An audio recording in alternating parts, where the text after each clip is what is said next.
May I come in, sir? आइए। Good afternoon, sir. Good afternoon, ma'am. Good afternoon, sir. बैठिए। Thank you, sir. अपने बारे में कुछ बताएंगे दिव्या? सर, मेरा नाम दिव्या है। मैं हरियाणा के महेंद्रगढ़ डिस्ट्रिक्ट से हूँ। मैंने अपनी स्कूलिंग जवाहर नवोदय विद्यालय से की है। ये जो खिलाड़ियों ने आरोप लगाया है, ये क्या समझते हैं आपके? कुछ बात चल रही है इस तरह की, मीडिया में आ रही है कि ये पॉलिटिकली मोटिवेटेड है क्योंकि यूपी के लोगों का कब्जा हो गया था, जबकि रेसलिंग जो है वो मोस्टली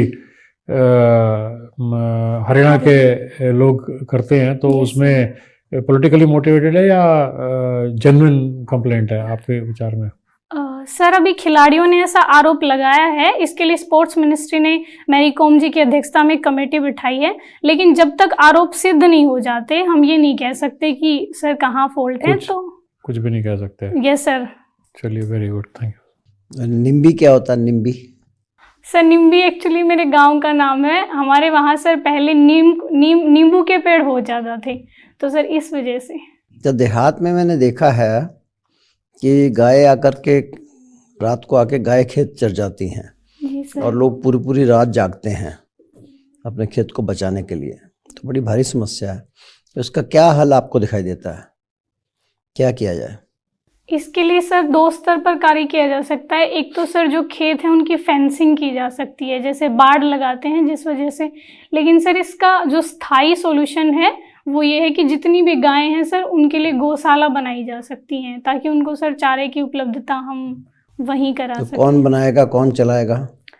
सर इसके लिए तो गवर्नमेंट और एडमिनिस्ट्रेशन को शुरुआत करनी पड़ेगी। उसके बाद सर जो गांव वाले लोग होते हैं वो सहयोग करते हैं। आपको लगता है सरकार गौशाला चला सकती है?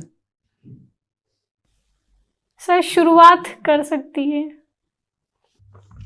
अच्छा, खैर, सीरियस फ्रॉड किसको कहते हैं? जैसे ये अभी अडानी का कुछ चल रहा है। Yes sir. सर ये बेसिकली स्टॉक मैनिपुलेशन को लेकर है। अगर इसको सीरियस फ्रॉड कैटेगरी में गिना जाए तो कितनी मात्रा के ऊपर इसको सीरियस फ्रॉड में गिना जाता है? सॉरी सर, टेक्निकली 100 करोड़ के ऊपर हो जाए तो सीरियस फ्रॉड कहते हैं। Okay sir. अभी भारत चीन के साथ जो आबादी के मामले में क्या हुआ है कुछ? सर 2024 में भारत सबसे बड़ी जनसंख्या वाला देश बन जाएगा और चाइना की ग्रोथ रेट सर लगातार घट रही है उनकी पॉपुलेशन की। तो जो आबादी है इसकी क्वालिटी को कैसे नापा जाता है? मतलब क्या क्या पैरामीटर्स हैं जिससे बताया जाता है कि भाई इनका जो ओवरऑल हेल्थ है वो अच्छी है? सर इसके लिए ह्यूमन डेवलपमेंट इंडेक्स है। उसके मुख्य आइटम क्या है उसमें? उसमें सर एक तो हेल्थ एंड न्यूट्रिशन है सर, दूसरा सर ईयर्स ऑफ स्कूलिंग मतलब एजुकेशन है, और तीसरा सर क्वालिटी ऑफ लाइफ। तो आपको नेशनल डिजिटल यूनिवर्सिटी के फायदे बताइए। Yes ma'am. और ये बताइए कि उससे नुकसान क्या हो सकता है? मैम, नेशनल जो डिजिटल यूनिवर्सिटी है उसका एक फ़ायदा ये है कि मैम इंफ्रास्ट्रक्चर की हमें उतनी ज़रूरत नहीं होगी डेवलप करने की। हम डायरेक्ट ऑनलाइन गैजेट्स के माध्यम से बच्चों को इनरोल कर सकते हैं, पढ़ाई कर सकते हैं। और दूसरा मैम ये होगा कि हम हाइब्रिड एजुकेशन शुरू कर सकते हैं इसके माध्यम से। लेकिन मैम इसका नुकसान ये होगा कि हमारे भारत में डिजिटल डिवाइड बहुत ज़्यादा है। तो ma'am rural background, urban background और महिलाओं और पुरुषों के बीच का जो डिजिटल डिवाइड है वो पहले हमें कम करना होगा, ताकि सब तक। तो वो तो शॉर्ट कमिंग है ये गोल को अचीव करने के लिए कि हम रिमोट से रिमोट जगह तक पहुंच पाएं उसमें, और हर भारत की पूरी जनसंख्या तक इसका फैलाव हो सके, उसके शॉर्ट कमिंग है। लेकिन इससे क्या ऐसा हो सकता है? जी मैम, इससे ये हो सकता है कि पर्सनैलिटी डेवलपमेंट थोड़ा सा मैम बच्चों का कम हो सकता है, क्योंकि जब बच्चे एक क्लास में बैठते हैं तो वहाँ जो सोशलाइजेशन होता है मैम, वो शायद हम अगर डिजिटल यूनिवर्सिटी पे पढ़ेंगे तो उसमें थोड़ी कमी आ सकती है। लीडरशिप से आप क्या समझते हैं?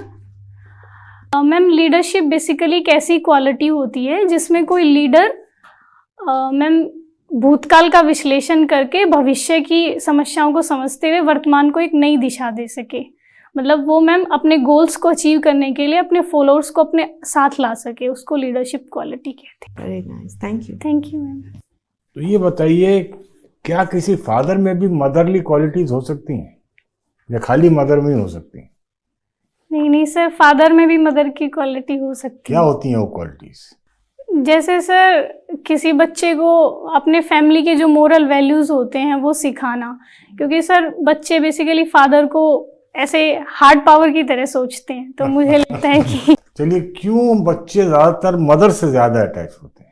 सर वो एक कारण इसका ये हो सकता है कि जनरली जो माताएं होती हैं वो सॉफ्ट होती हैं, तो ये एक रीज़न हो सकता है। हरियाणा में तो ऐसा नहीं लगता, सब हार्ड है। खैर, अच्छा ये बताइए, तो मान लीजिए आप जिले में हैं, या तो आप एसपी हैं या आप कलेक्टर हैं, दो में से एक तो हो गई, जी जी। वो तो क्लियर हो गया। अब मान लीजिए आप कलेक्टर हैं यस सर।